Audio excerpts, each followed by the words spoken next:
Ben opened his mother's jewelry box and opened up the silver locket Janet had been wearing.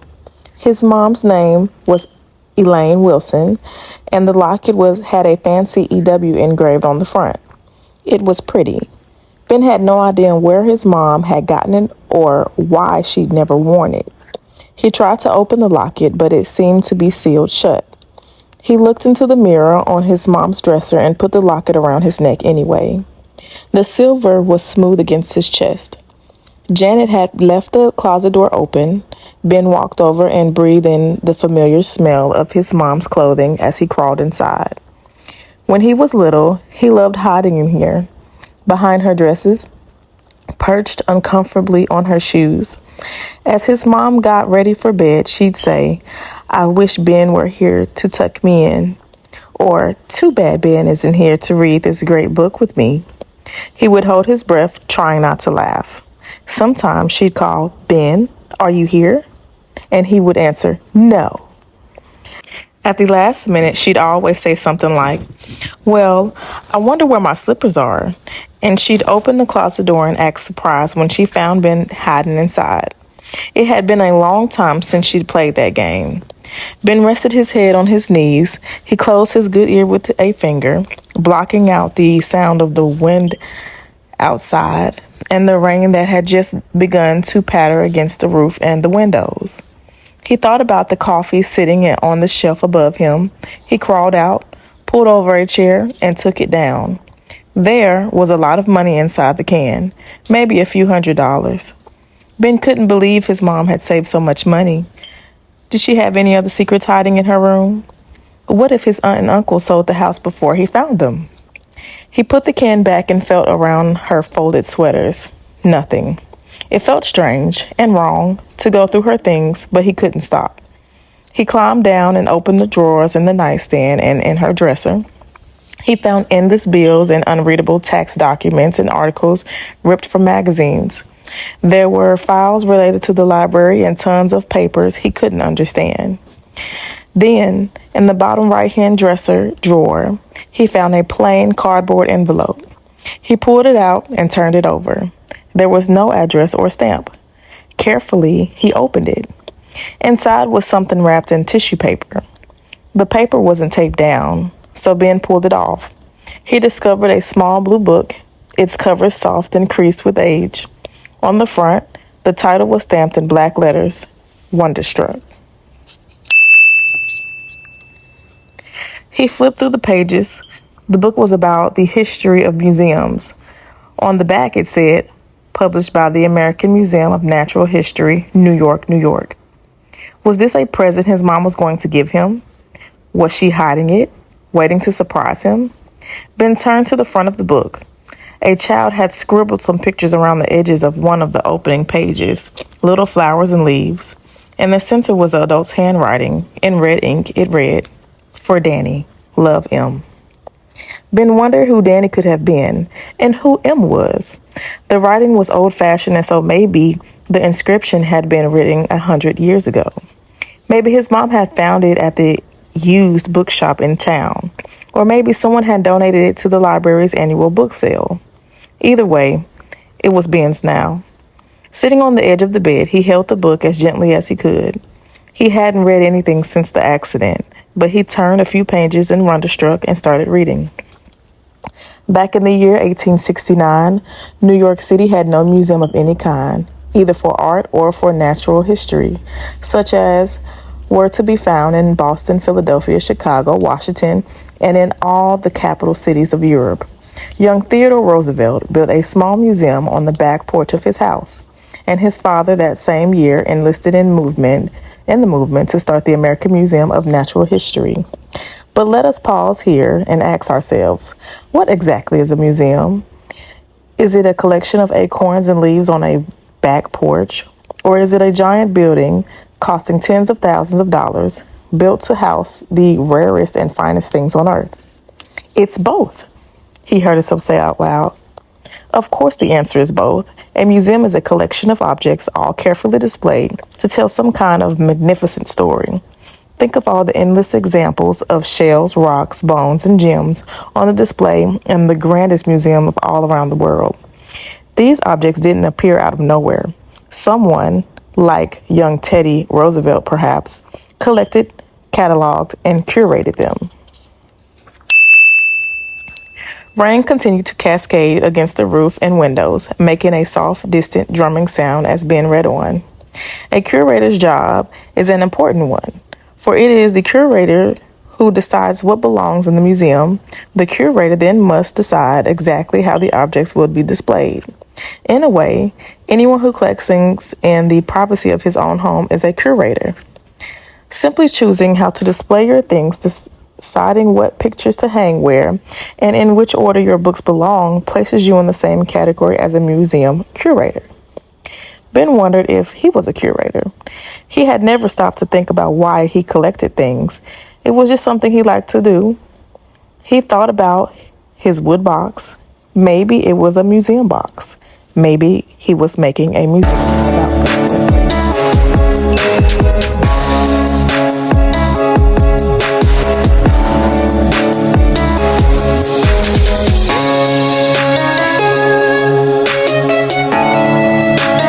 There was a terrible crash of thunder. Ben rubbed his locket between his fingers, then turned a few pages ahead. These early collections, centuries ago, were stored in pieces of furniture called cabinets of wonders. The cabinets were ornately carved with dozens of tiny doors and drawers and hidden spaces filled with nearly infinite variety of amazing items. Here, one could find everything from precious gems to unicorn horns, intricately carved ivory, and magical cups that could cure all poisons. Great and glorious works of art resided in these collections, side by side with the wonders of nature. Some collections grew beyond the confines of a single cabinet and took over entire rooms. The viewer was able to walk into one of these rooms and, as if reading a book, understood the wonder of the world just from the stories told by the collected objects and how they were displayed. Figure 26 showed an old drawing of the room described above. Almost the entire room was covered in shelves, like his mom's library, except the shelves were much fancier, and it was filled with the strangest objects, some of which hung from the ceiling above. There were ornate glass jars, drawers of shells and bones, rows of birds, mysterious sea creatures, human heads and alligators, strangely shaped sculptures, and many things Ben couldn't identify at all. In the center of the room was an intricately carved cabinet with a crown of seashells and coral on the top. Ben studied it in amazement. The viewer was indeed supposed to feel a kind of wonder and awe while looking at everything laid out before him. If you ever stood beneath the skeleton of a dinosaur, or gazed at a giant diamond, or come upon something beautiful in nature, a glowing red flower perhaps, growing alone from a cracked sidewalk, you know this feeling of wonder.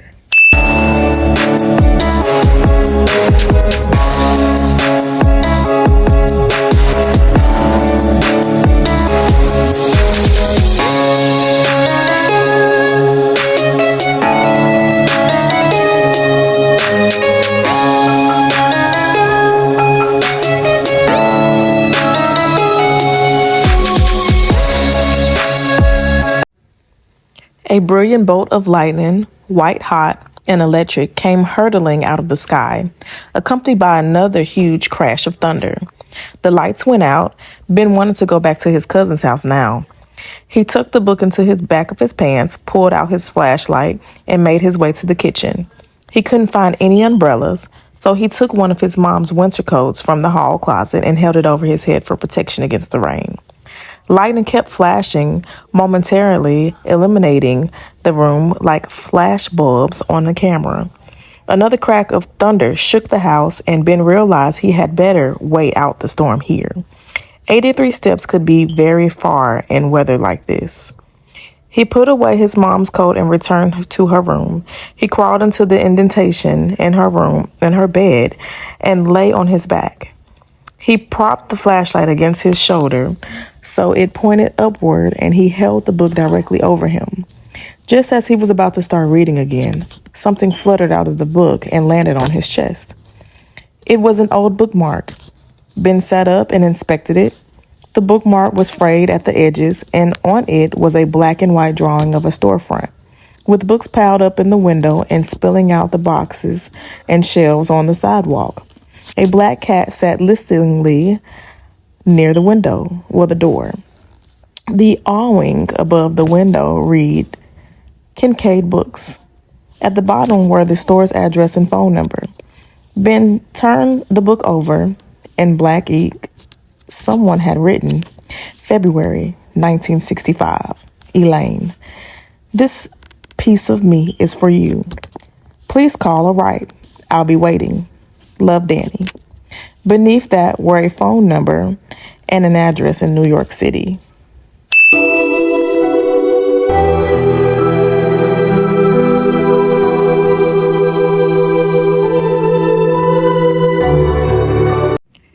Ben's whole life, as far as he knew, his mother had never had a boyfriend. She had friends on the lake and in town, and she stayed out late sometimes without telling Ben where she'd been. But she never brought anyone home with her, so he never asked. There was only Major Tom, but Ben knew he was just a fantasy. He stared at the date on the bookmark. It was from the year Ben had been born. Things began to fall into place in his mind. If a man named Danny had known his mother the year he had been born, and he signed a note with the words, Love, Danny, was it possible that he could have been his mom's boyfriend? And if he was a boyfriend, could he by any chance have been Ben's father? In an instant, it all seemed possible. He'd asked his aunt in the morning if she knew anything. Ben looked again at the address on the bookmark. His mind reeled with the idea that his father might live in New York City. And then he thought about all the money in the rainy day fund. Ben rubbed his forehead as his imagination took over. Maybe his mom had been planning something much bigger than a trip to Duluth. Could she have wanted to take him to New York City to introduce him for the first time to his father?